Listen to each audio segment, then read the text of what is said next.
2025 Mercedes-AMG E53 Hybrid 4 Montage Plus Review, Australian First Drive.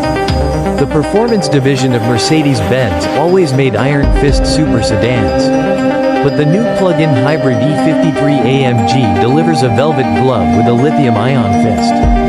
Lights, lively, card-like steering, huge amounts of torque in reserve. Superscreen dash offers an impressive user experience. Dislikes: EV mode performance struggles up hills. Tiny boot space. Slow recharging capability. 2025 Mercedes-AMG E53. While it may not be the top-tier performance model in the E-Class range, one look at the specifications for the new Mercedes-AMG E53 Hybrid 4 Montage Plus may leave you scratching your head. In the AMG hierarchy, 53 comes before 63. And 63 models are the undisputed performance leaders. But scratch the surface on the new E53 and you'll find a lot of 63 level performance. Benz fans will probably already be able to quote performance figures for the previous generation twin-turbo V8 E63, which produced 450 kilowatts, 850 Newton-meters and could sprint from 0 to 100 kilometers per hour in 3.4 seconds. In a wake-up call to owners, the new E53 delivers the same 450 kilowatts from its 3.0-liter inline six-cylinder engine and electric motor, but 100 Newton-meters less, and it can hit triple digits in a still formidable 3.8 seconds. The attitude between the two is very different, but AMG is serious about having its SUV 63 models seen as genuine AMGs. It's not just performance that steps up. Pricing does too, with the $199,900 starting price of the new Mercedes-AMG E53 a substantial $26 more than the model it replaces. A solid 15% upswing. Of course, being a high-end Mercedes-Benz, the list of standard inclusions is long. The new E53 comes with 20-inch alloy wheels, digital light matrix LED headlights, four-wheel steering, and adaptive suspension. On the inside, occupants get to enjoy Nappa leather trim on the seats and steering wheel. A new, Superscreen, instrument panel with a single-panel 14.4-inch infotainment and 12.3-inch passenger screens. Plus a separate digital instrument display. Heated and cooled sports seats with electric adjustment. Dual-zone climate control, 64-color ambient lighting, and a 17-speaker Burmester sound system with front seat exciters. The list of equipment and inclusions for the new E53 is long. And you can read more about the 2025 Mercedes-AMG E53 price and specification here.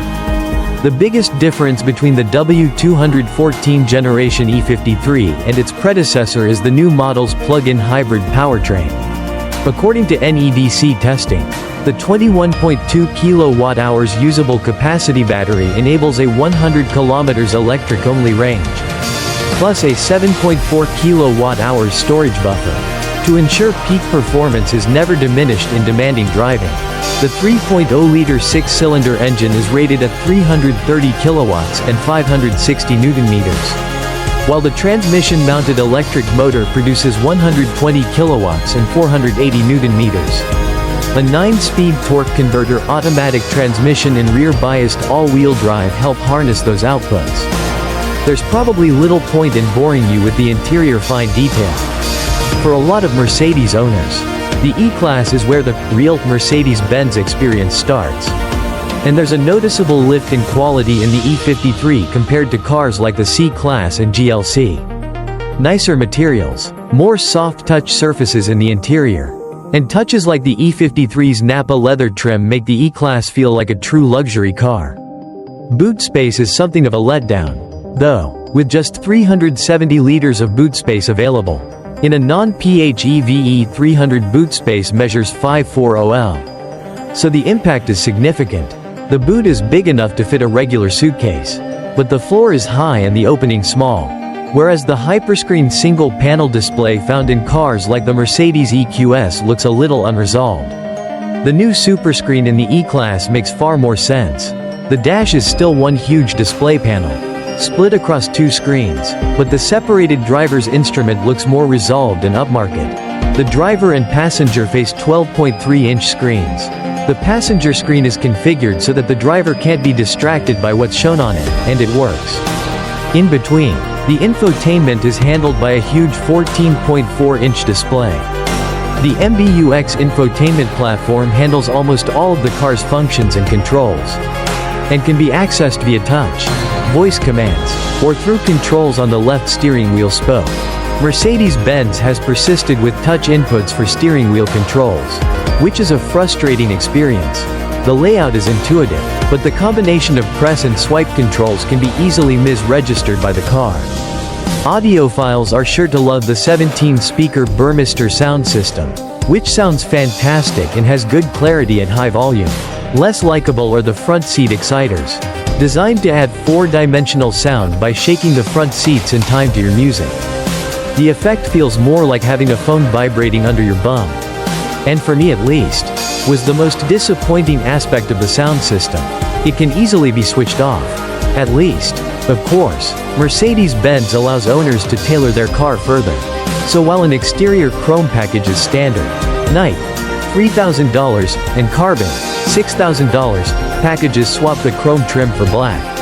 Or add in mirrors, the rear spoiler and more in carbon, along with swapping the open-pore wood trim for more of the composite material. Seats are a sporty design by default, but AMG multi-contour seats are also available, $5,000. Surprisingly, these still allow front seat occupants to move around and get in or out with ease, but offer much more pronounced bolstering through chicanes. The real thrill of the Mercedes-AMG E53 isn't the styling or interior, though both are suitably elevated over a garden variety E300. For this introduction drive, Mercedes-Benz had us on a 100 km journey from its head office in Mulgrave to Healesville. A perfect distance to test the claimed 100 km electric range. The latter part of that trip involves some engaging roads too, so no attempt was made to eke out every electrified kilometer. Instead, the E53 managed a respectable 74 km on electric power alone. To get there, the E53 showed electric consumption of 30.5 kilowatt-hours per 100 kilometers. And because I'd fired up the petrol engine in a few short stints, 1.2 L, 100 kilometers, by the time I'd completed 100 kilometers, those figures had moved to 19.9 kilowatt-hours, 100 kilometers and 3.5 L, 100 kilometers. Unfortunately, when it comes time to recharge the battery, the E53 is limited to 11 kilowatts AC charging only, and can't use faster 22 kilowatts public chargers if you're looking for one. Bank on about 2 hours and 15 minutes for a full charge. DC charging capability is also offered, but only at up to 60 kilowatts, resulting in a claimed 10 to 80% top-up of 20 minutes. With only 120 kilowatts and a stout diesel like 480 Newton-meters of torque, the Big Benz feels tame off the line but still robust as it accelerates. With the electric motor mounted ahead of the transmission, the gearbox cycles through gears as you accelerate, but is much more reluctant to kick down than it is when petrol power joins in. There's a dedicated EV mode to prioritize electric power, and a comfort mode that keeps the petrol engine asleep as long as possible. In both instances, a sharp prod on the accelerator will start the engine and deliver stronger acceleration. In fact, on some steeper sections of road, the EV-only system started to run out of puff and felt very lethargic without petrol assistance. Once electric range was depleted, the E53 behaved much like a traditional hybrid. The battery buffer keeps performance unchanged, but the petrol engine swings into action more freely. Sport and Sport Plus modes keep both systems running alongside each other. And it's in these modes that the E53 really starts to feel like a sports sedan. Acceleration becomes muscle car strong, but it's an old-school Benz feeling, with a long travel accelerator, and a gentle start that quickly builds to a more potent pace. With the torque fill from the electric motor rolling, acceleration is lightning fast, but for all the potential energy ready to break loose. The E53 AMG is planted and keeps wheel slip to an absolute minimum. At all times, the suspension has a strongly tied down feeling. It's firm without being harsh, but it can become jiggly on rough surfaces. The adaptive suspension can be adjusted through 3 settings: and none are uncomfortable. But even on demanding roads, comfort felt secure and sporty. The steering, on the other hand, is a perfect fit for the E53's lively performance. Often four-wheel steer systems feel artificial and abruptly kick the rear end around. But here the AMG feels agile, quick to change direction, but still settled just off-center. The steering ratio is quick, so in winding bends it's no trouble to swing left to right with a fast, connected feel. While the interior may minimize the number of physical buttons, the AMG steering wheel adds essentials like a drive mode controller and secondary controls like suspension, engine noise, and stability control modes. If a fast-paced strip of mountain road suddenly appears, it takes just a press or two to dial up your ideal settings. Whereas a plug-in hybrid can be compromised with tepid performance due to extra weight or limited practicality from housing additional batteries. The E53 does a much better job of being two cars in one. There's the subtle, comfortable, and quiet Monday to Friday commuter, perfect for slinking to and from work in silent luxury. There's also a more sinister side once you dial in the petrol engine. The absolute madness of the old E63 doesn't rear its head here.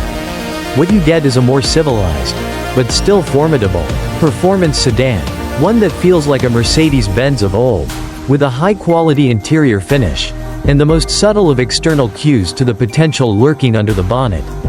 If you're a member of the "look at me" crowd, the Mercedes-AMG E53 probably won't be the car for you.